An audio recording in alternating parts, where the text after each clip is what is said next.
I am Asmita, a certified metabolic health practitioner from DRive.in, India's first and the only award-winning low carb platform. It's my absolute pleasure to host a session with Dr. Joan Ifland on the Metabolic Health Conference 2025, organized by Anup Singh and Shashikant Iyengar. Let me just quickly run through the introduction. DLife was founded in 2014 by Anup Singh, a silver medalist from IIT Roorkee and the recipient of Icons of India Award. Anup is the pioneer of low carb movement in India with his path-breaking protocol of 100 gram carbs per day maximum given by him in 2012 that makes not only LCHF but remission of even type 2 diabetes possible for Indian vegetarians. In 2021, DLife launched its diploma course, which is the only course approved under NSDC partner, the Government of India, in this segment, and the only course with the global biggest 144 hours of CPD hours credit. Anup Singh, along with Shashikant Iyengar, is the co-organizer of this Metabolic Health Conference. It is my distinct honor to introduce to you a trailblazer in the realm of food addiction recovery, Dr. Joan Ifland. Welcome, Dr. Ifland. Thank you so much. To tell you briefly about her work, she has transformed the landscape of how we understand and treat processed food addiction. Dr. Ifland holds a Ph.D. in Addictive Nutrition and an MBA from the prestigious Stanford Graduate School of Business. She is the lead author and editor of the groundbreaking textbook, Processed Food Addiction, Foundations, Assessment and Recovery. Since 1996, Dr. Ifland has been at the forefront of research and practical interventions, helping countless individuals overcome the formidable challenge of food cravings. So today we are privileged to have you, Doctor, and to hear your invaluable insights and expertise. So please join me in welcoming Dr. Joan Ifland. Thank you. Thank you. I am very honored to be here. Yeah. So my first question to you would be, can you explain what food addiction is and how it is different from other forms of addiction? Okay. All addictions happen. It's a mechanical syndrome in the brain, and it's simple to understand, very complex to recover from. But the simple fact is that we have pleasure pathways. And when those pathways become hyperactive, overactive, they put out so much neurotransmitter. They're in the midbrain, they go straight across the midbrain and control behavior. They are competing. It's a battle for control of behavior between the pleasure pathways. When they're hyperactivated, they become craving pathways. And there's a battle for control over behavior between the craving pathways in the midbrain and the rational thinking pathways in the frontal lobe. So when you have an addiction, it's because the craving pathways are putting out more neurotransmitter and controlling behavior than the frontal lobe.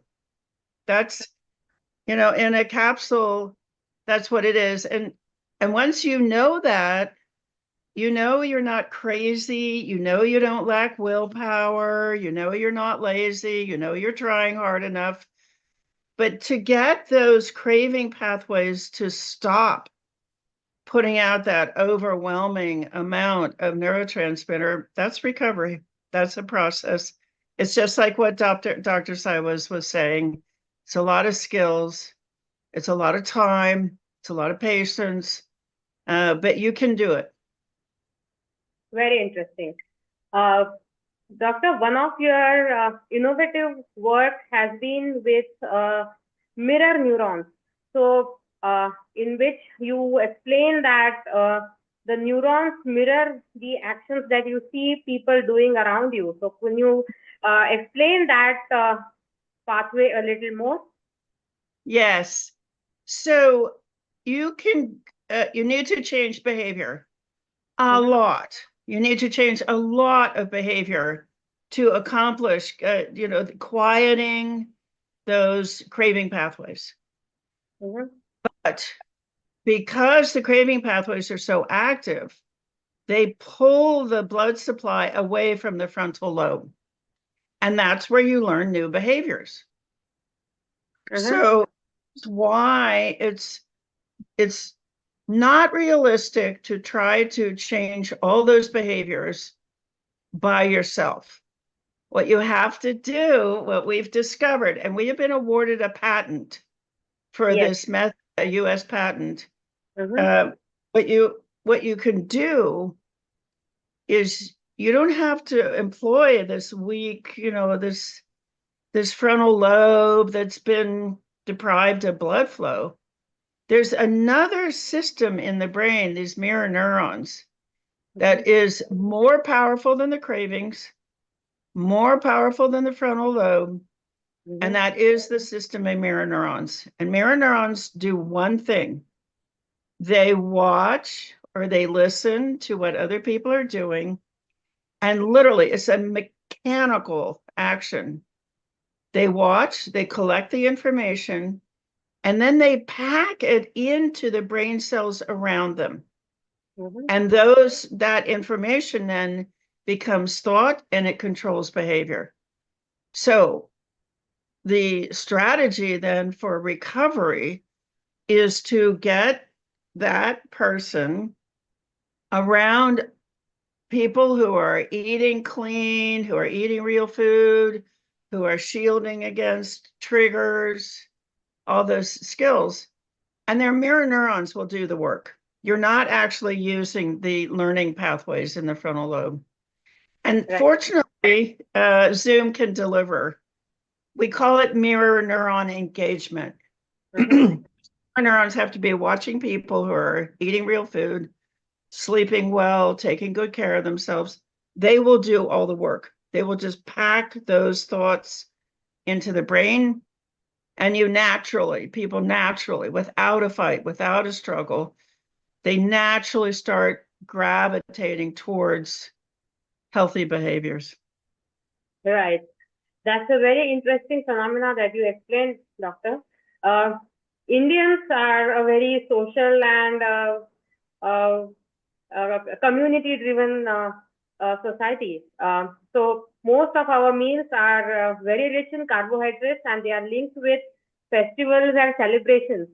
So the process of mirror neurons acting and impacting their food choices becomes further more interesting.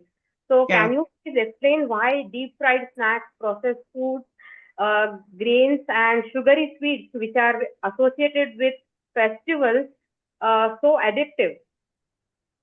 Well, so processed for a couple of reasons. I think that there is evidence and there is an argument that processed food addiction is the toughest addiction to overcome. And a lot of it is because of what you just described.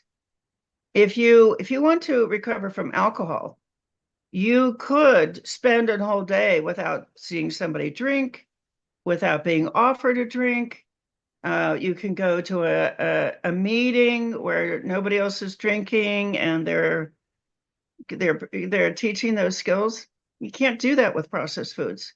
So number one, the triggering is much more intense than other addictions. But number two is it's called polysubstance abuse. And if you're an alcoholic, you buy alcohol, that's one substance. Maybe you buy some cigarettes, that's two, but you use them separately. Maybe you're also snorting some cocaine, but you buy them all separately.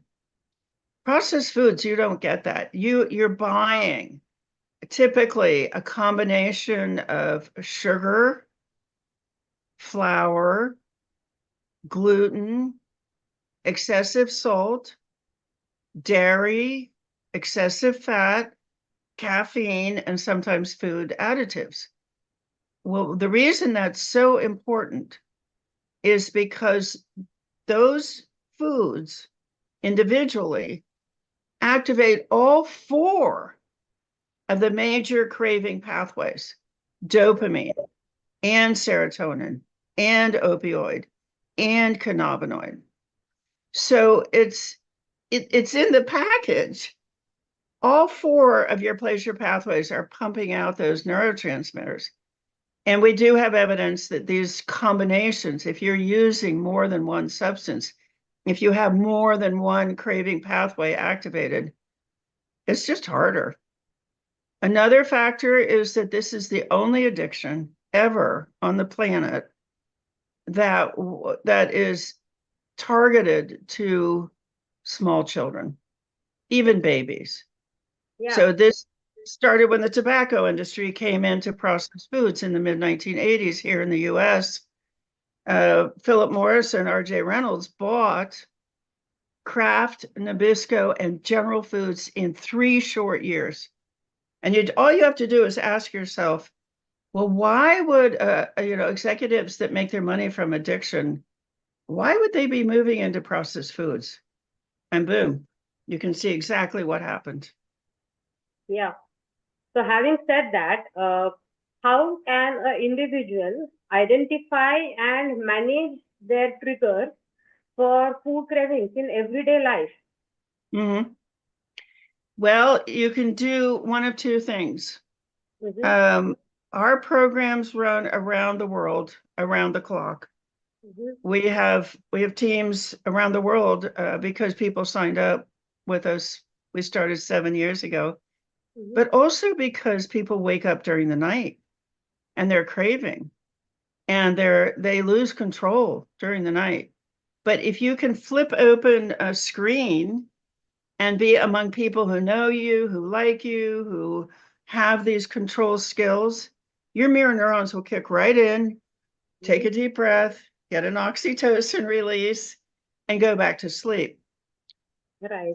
Okay, that's option number 1. Number 2, think carefully about the 5 people you see the most in your life.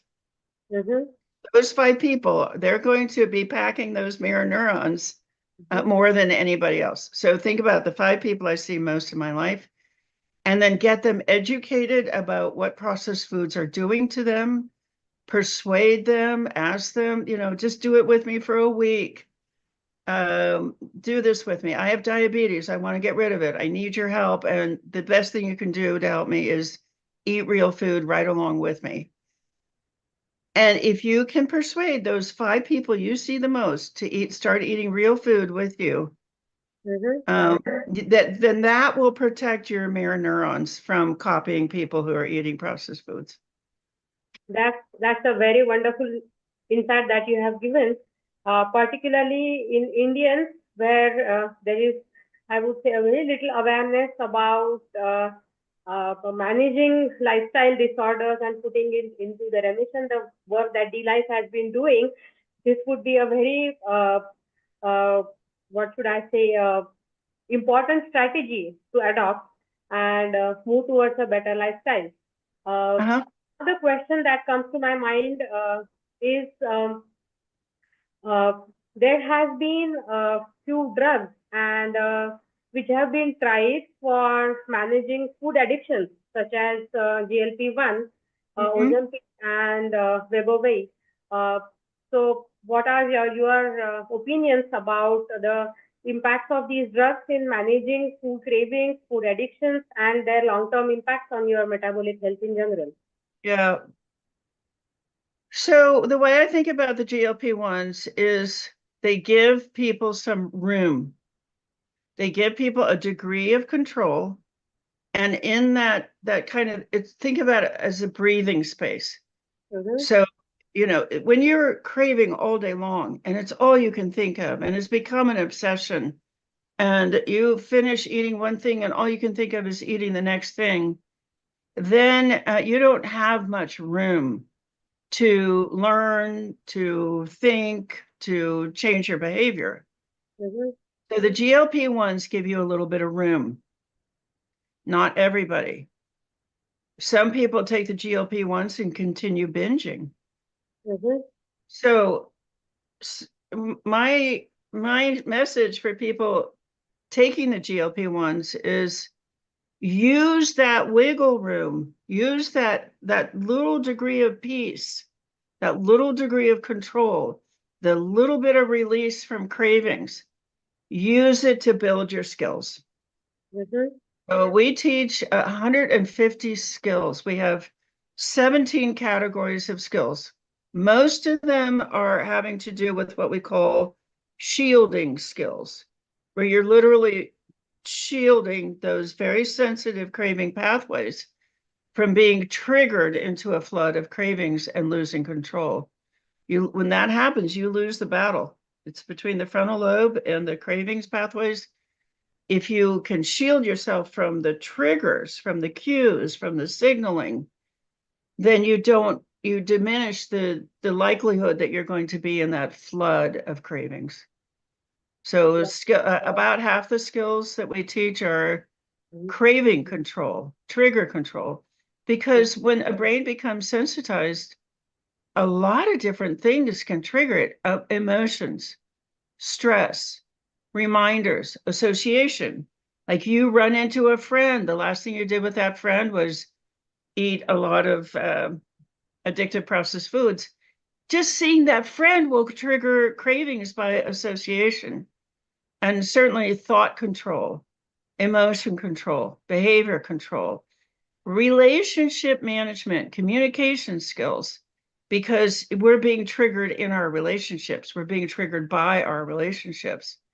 And then there are food production skills. Here in the US, where convenience foods are so prevalent, people have forgotten how to cook. So food production skills. Yeah. And also, there's another whole nother set of skills I wanted to mention, which is to identify the real foods Mm-hmm. that trigger cravings or trigger some other kind of reaction. So they fall into the category of food allergies. But pain, discomfort, those are also triggers. And learning if you have any real foods. So we teach a rotation method of foods. Right. And yeah, so Mm-hmm. it's the GLP-1s give you a little bit of space in which to start learning skills, but use that GLP-1 time to build your skills.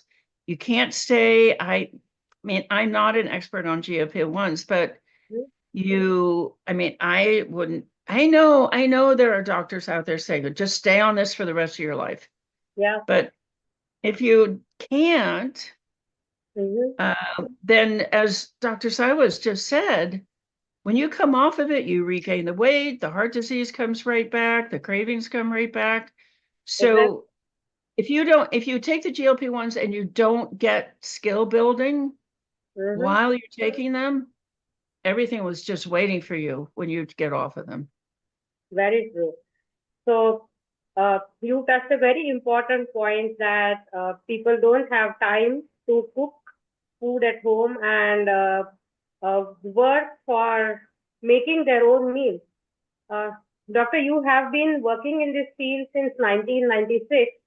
So, could you share some insights on how the processed food industry has grown over the years Mm. all over the globe and has contributed towards food addiction and the various metabolic disorders associated with it?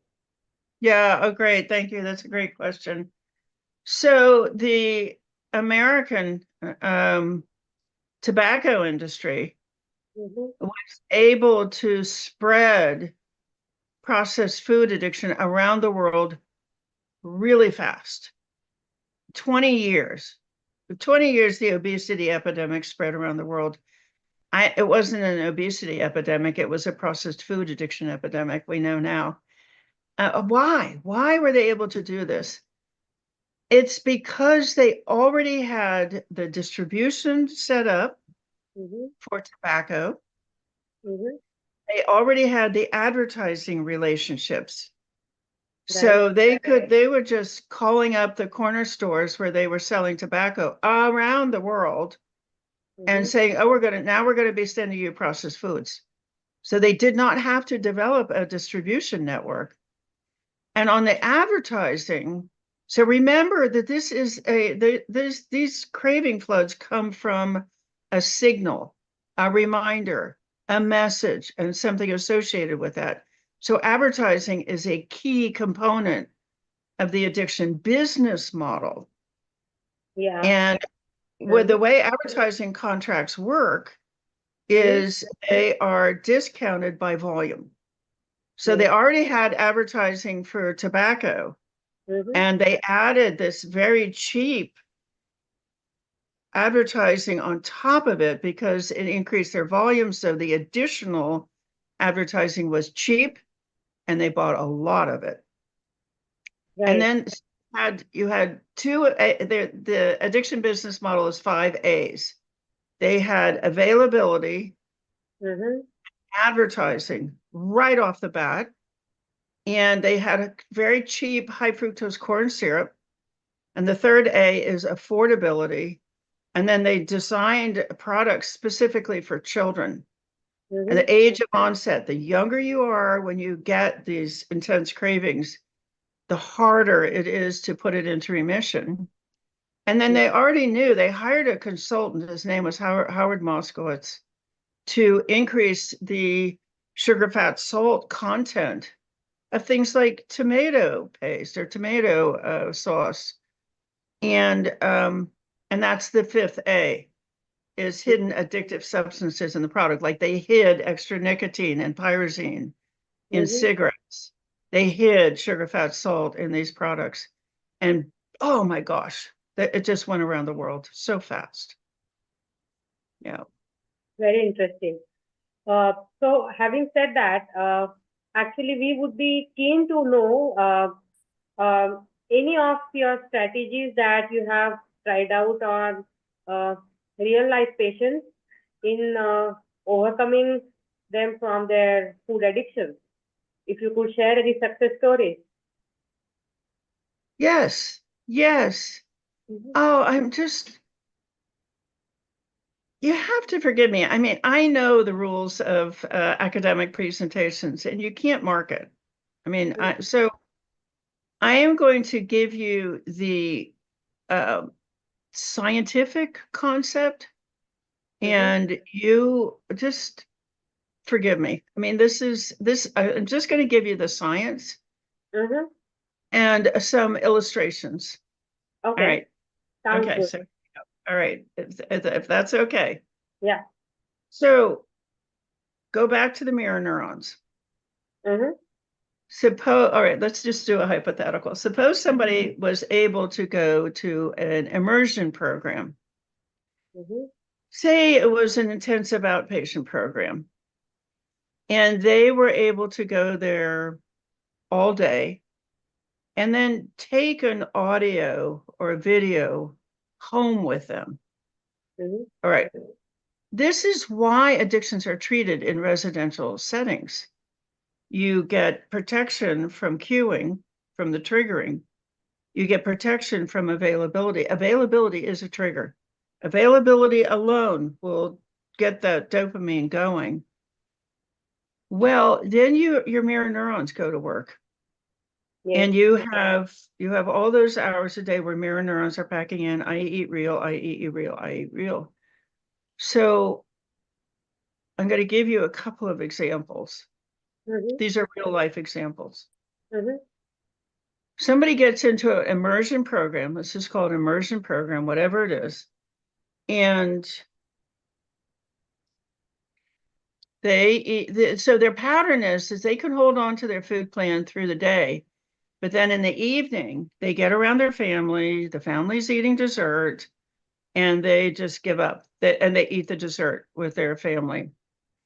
So if somebody can come into an immersion program and they follow that pattern, on Monday, the first day of the program, there's that pattern.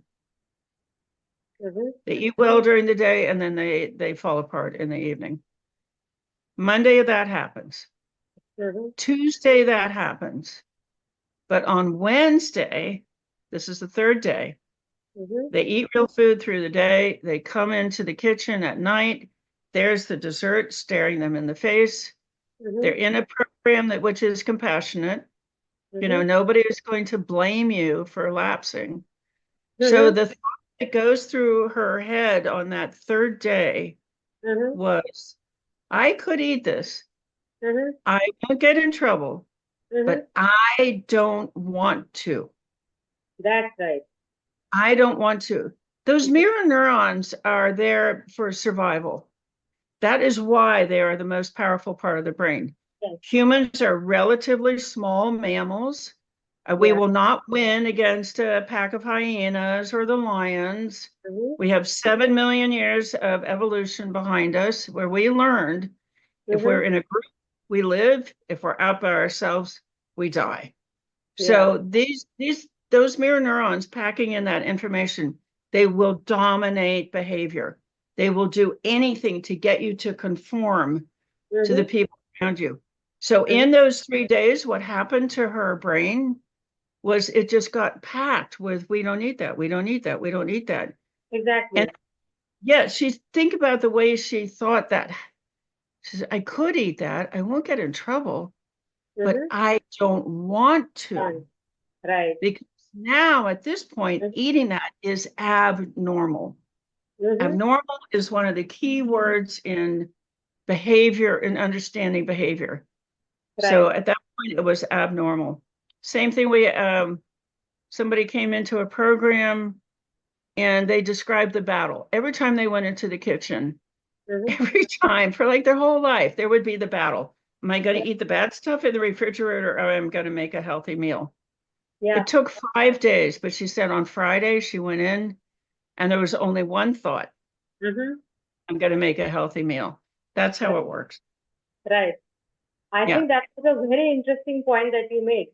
Particularly if a person is living in a family and only one person is trying to adopt to a healthier lifestyle and other people are happy with what they are doing currently, then it becomes more important for the person who is trying to adopt to a healthier lifestyle to train his or her mirror neurons to adopt to a particular way of life.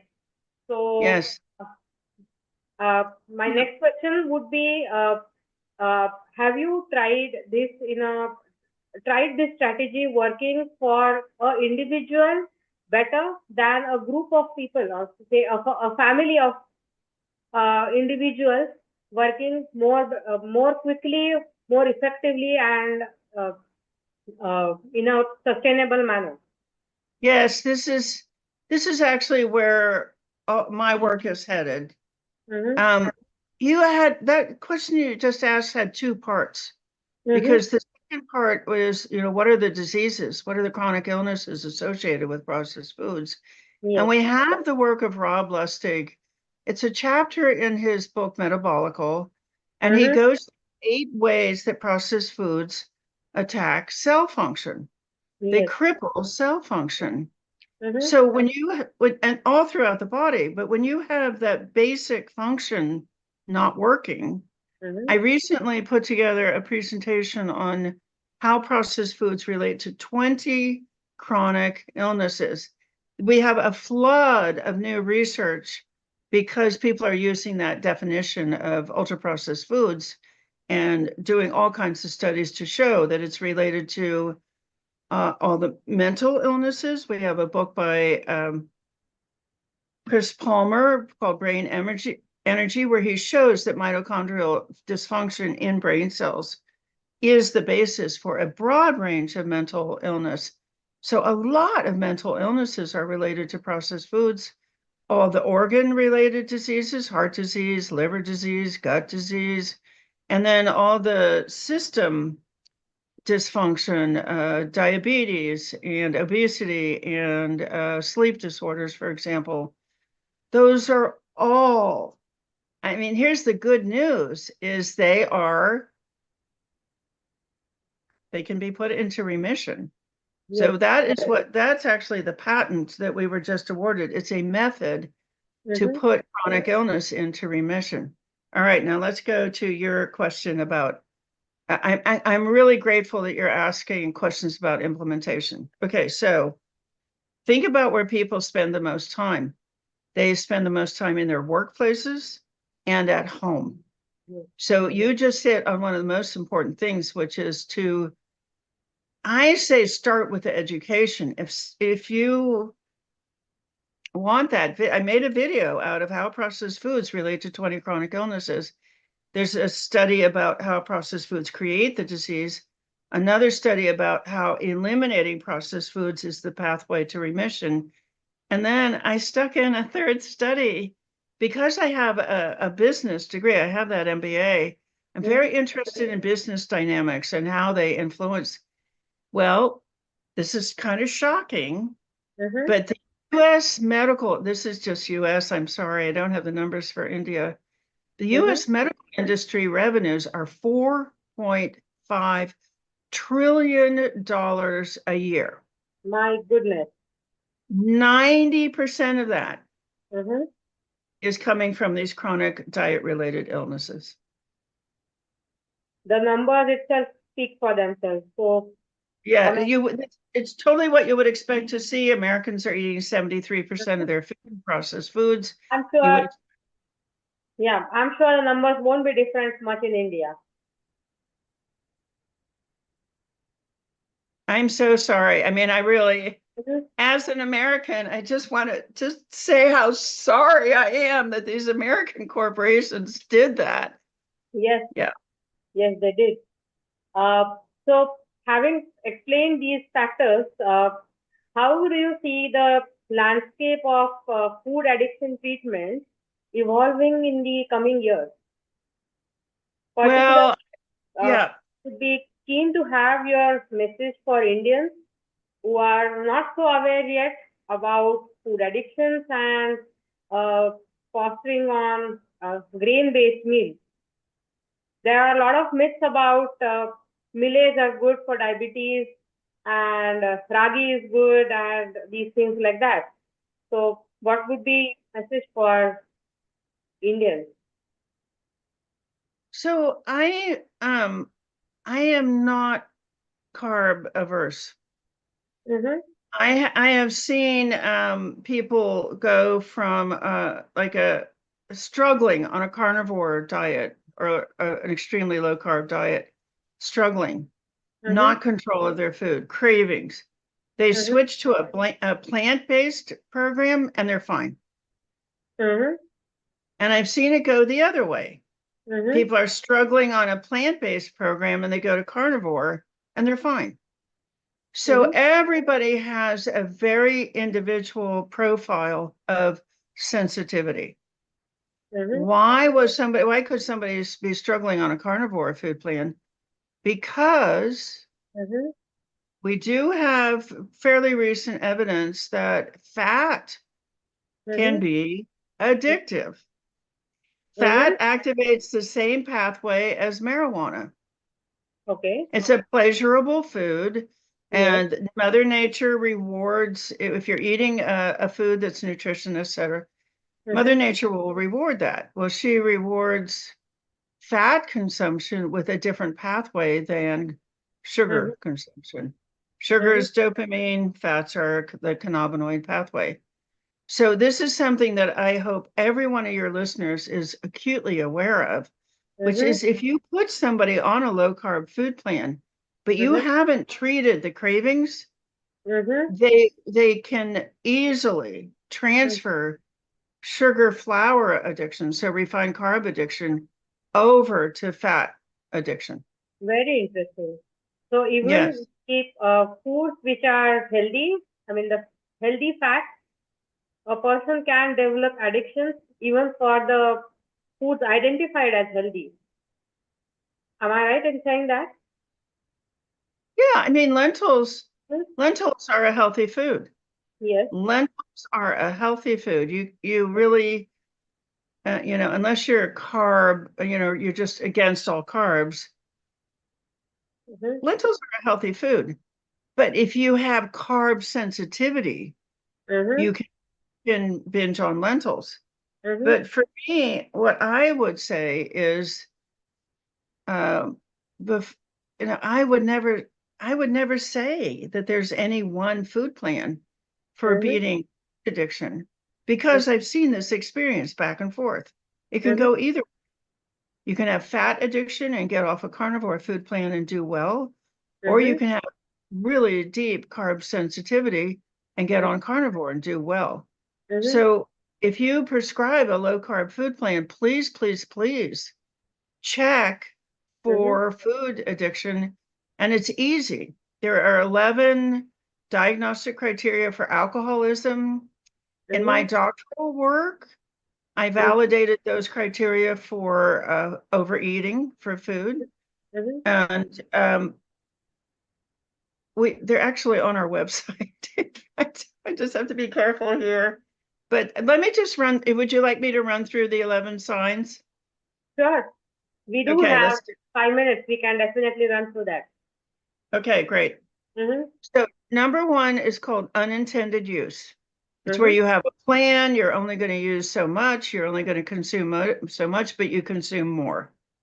You wake up, I'm going to eat clean today. By 10 o'clock, you've had a sugary snack.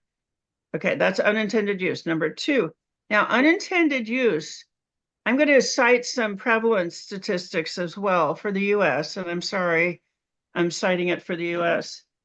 But when you think about unintended use, think about obesity, think about overweight, think about severe obesity.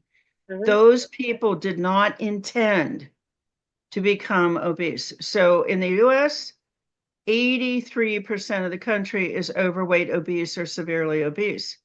So you have, 83% of the US meets the first criteria for food addiction. Now, this is not in the DSM. This is not a diagnosis.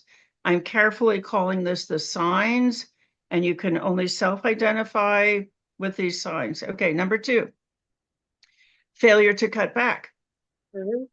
So you lose the weight and then you regain it. 80% of people who lose weight regain it. So there's another indication. 80% of the country has this sign number 2. Number 3 is time spent. And not just time spent going and getting it, eating it, and recovering it, but also time spent thinking about it. Number 4 is cravings. And cravings have been shown to correspond with BMI. So now you're back to that 83% of the country that's overweight, obese, or severely obese.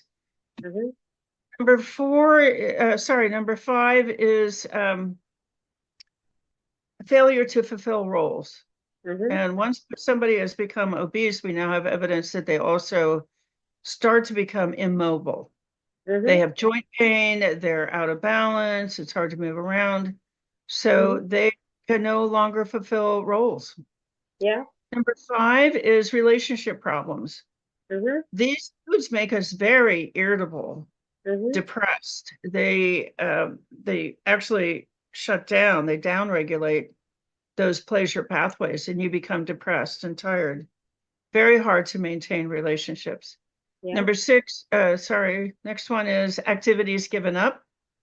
People are craving, they're tired, they go home, they don't participate in activities anymore. We have evidence that obese people tend to isolate. So there's the evidence that, again, this is one of the symptoms of this food addiction. And then you have hazardous use, like people driving and eating. And then you have use in spite of knowledge of consequences. In the US, 93% of people have a diet-related diagnosis. So again, that's very prevalent. And then you have tolerance, where people are eating more and more over time. And in the US, you see this on a whole population basis. 50 years ago, we were eating 50% approximately of our food and processed foods. Now it's 73%. And then the last one is withdrawal. You have a withdrawal symptom. So when people are eating because they're angry, or because they're tired, or because they're in pain, that's withdrawal avoidance, and that's not eating, that's drug use. All right, that's the 11. Excellent tips, Dr. Ifland. As we come to the end of this session, I would request Shashikant Iyengar and Anup Singh to join us on this session. and express a vote of thanks. Thank you. Mhm.